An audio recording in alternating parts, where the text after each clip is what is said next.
each other in a bar because one is a Laker fan, one is a Celtics fan or something.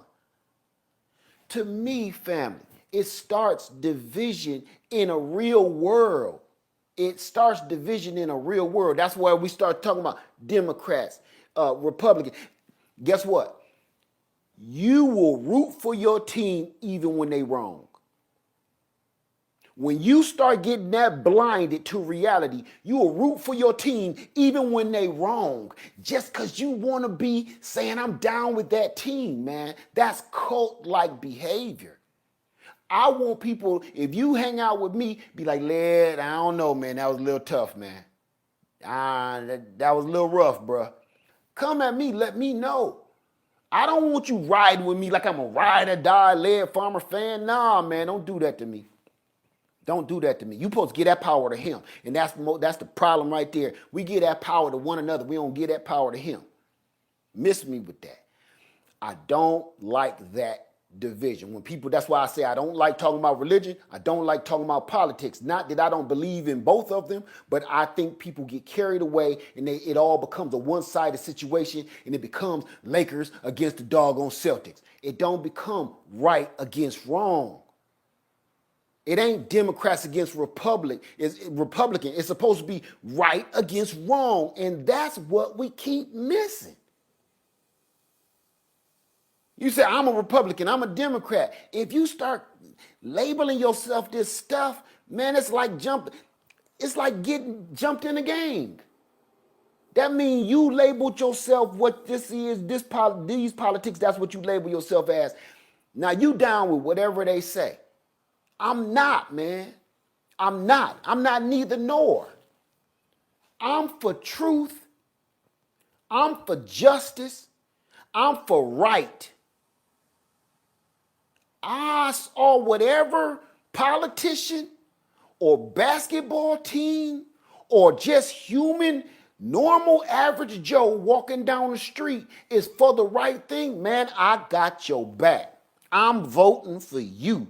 You got my vote. You got my friendship. But if you an evil son bitch, man, I don't have nothing to do with you. I don't want to have anything to do with you. That's where we getting the lines blurred at, man. That's why if you watch and pay attention, look at the media, how the media do. A black man robbed a bank today. A white man raped a lady today. Why? See how they did that? Not an evil man.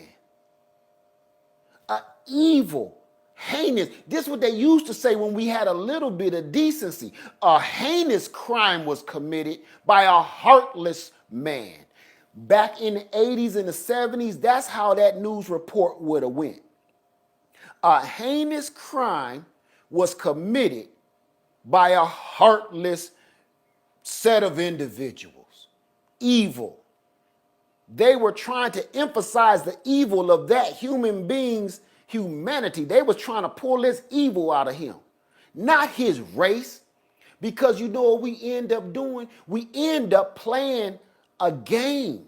All of us do. You don't want to admit it, but we do. You know what we do? Like, oh, two shootings, two white people did them. Oh, there go a black person. That's one for this.